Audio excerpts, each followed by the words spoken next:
Hey Tesla fans, it's Adir from T-Sportline, and today we'll be going over the DIY process for installing our MSX-Mini dash display inside of your Model 3 or Model Y.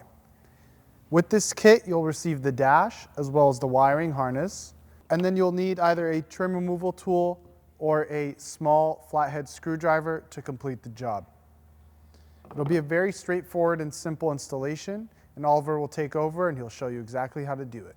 So today we're going to install the MSX-Mini for the AMD version of the car.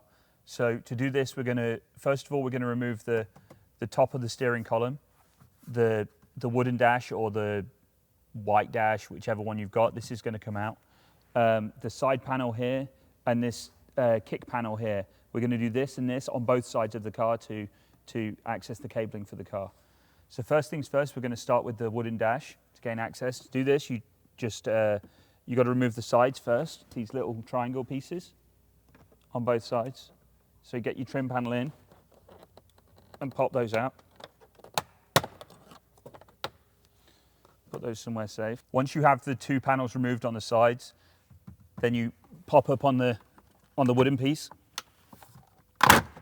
and it will crack up all the way across.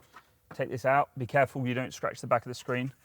So next thing we're going to do, we're going to remove the top of the steering column. To do this, I find it easy to drop the steering wheel and pull it all the way out towards yourself. So go into your screen here to flip it out towards yourself. So push it all the way down and then pull it all the way out towards yourself.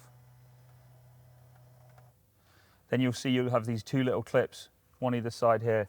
Get like a little flat blade screwdriver, come in from the side and pop these out.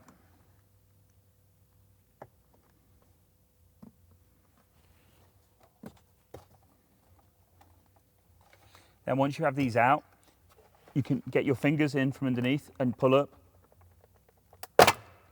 on the column, and then the whole piece comes out as one. Once you do this, you'll need to get these 4 clips across the back. Where I pulled up on the panel, it already popped 2 out. So you just pop the other 2 out here, and this will click onto the new top of the column piece that we're going to put with the screen in it. Set this off to one side, because if you do have a need to put it back, you can put it back into the car. Then you have your new screen. Pop your leatherette piece back on to the 4 points.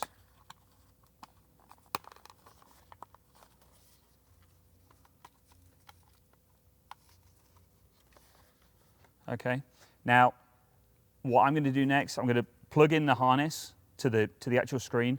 Now, on the harness, you'll see it will split off almost immediately after this into 2 separate harnesses. One's going to come down the driver's side and one's going to go down the passenger side. So let's get the harness. Plug this thing in right here. And you see it splits into 2 harnesses here. Now the one with the blue and the purple cables in it is going to go to the passenger side. And the one with all of the fully populated harness with all the whites and the red and the black is going to come down to the driver's side. So let's pop this up, pop the screen into its final position and make sure that this cable's up out the way so it doesn't get into the steering column. Straight out the middle at the back. Pop this back in.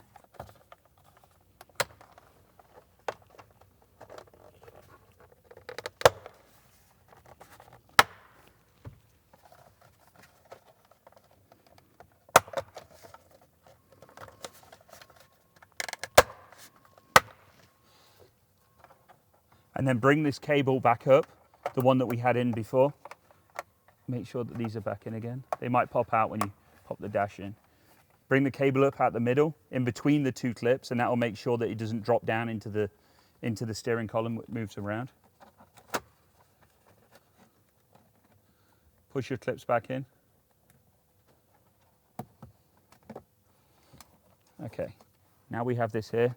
Double check your harnesses. So the purple and the blue one, I want over to the passenger side. And then this white, fully populated white one with the red and the black, I want down the driver's side. Now, the next thing we need to do is we need to remove the kick panel and the little trim panel at the top to get the cables down on both sides. So let's do that right now. To do this, you can either get a little trim tool like this, or you can just use your hands and just pop them out. And the kick panel here, you have one clip up here that you just need to pop out. Pull this rubber seal off as far as where the crease is back here, and pop this trim panel out down here. Put this off to one side. Okay, and then you'll find this blue harness located in the kick right here. What we're going to do is we're going to separate this in a second, and we're going to put this harness in line with the plugs here. But before you do this, you must turn off the screen.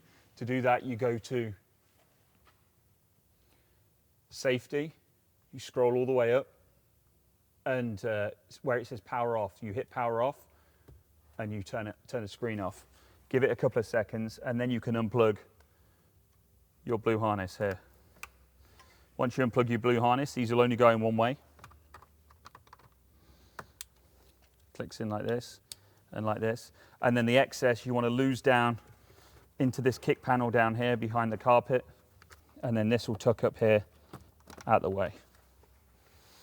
Then we will replace this sill panel down here, exactly the opposite way to the way we took it off. So now we find ourselves on the other side. You want to make sure that the cable runs down the middle of the dash, away from all of these clips, which is where the dash is going to click back into. We're going to do the same thing we did the other side. I'm going to pop the little trim panel off. We're going to pop the clip out right here.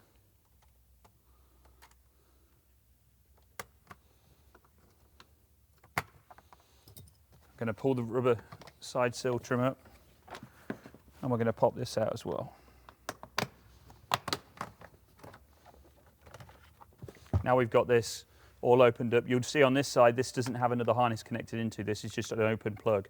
So all we're going to do on this side is we're just going to plug this one in. We're going to tuck this cable out of the way.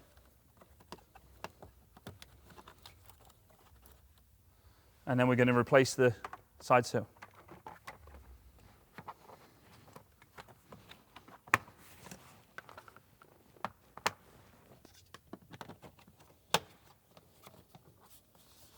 Okay, now once we've got it all back together again, we're going to drop the wooden dash on, or the white one, whichever one you've got. We're going to drop that back in place, click the sides in, and we're going to power up the screen and show you how that all works and show you how to adjust the temperature and stuff like that. So now we're going to drop the top part of the dash back in. To do this, you just exactly opposite to what you did to take it out. You line it up, make sure that the cable that you've got up under there isn't on top of any of the holes where the clips will go. You seat it back into position and give it a little tap all the way across. And then just replace the little triangle pieces on the sides. Again, being careful not to get in the way of the holes where the clips are. And do the same thing on the other side. Okay, so once you have the car turned on, sit in the car, put your foot on the brake, everything will turn on. You'll notice the screen will start up with a T-Sportline logo, the beginning part, and then it will come up to this. Once you get to this, if your time and your Fahrenheit, the temperature and stuff isn't correct for you, if you take the right steering wheel control, hold it to the right, you'll come into this settings menu. Then you can scroll down, you can select your Fahrenheit or Celsius, your time zone. So from wherever you are in the world, as opposed to England, right now we're in California, so -8 hours. Your tire pressure, you can do PSI, bar, and then your mileage, you can do it in miles or kilometers, English, language. Your format, you can do 12 or 24 or military time, whichever way you want to call it. And then you can go, once you have everything set, to set everything, you go to whatever you want and you push the button. You don't push the button, you push it to the right again. So miles or kilometers, and then you go to exit and you push right again, and then you come back to the start. And there you have it. Very easy installation. All you need is 2 tools in your hands, and you can install the MSX-Mini display. Don't forget that this video is for the AMD version of your car, so make sure before you purchase to go into your settings and confirm which software your car has, and then you can go ahead and purchase the correct one. If you have any questions, comments, feel free to comment down below, or you can email us at customerservice@tsportline.com. We're always here to help. Thank you for watching. Please like, comment, and subscribe. We have many more great videos coming your way soon.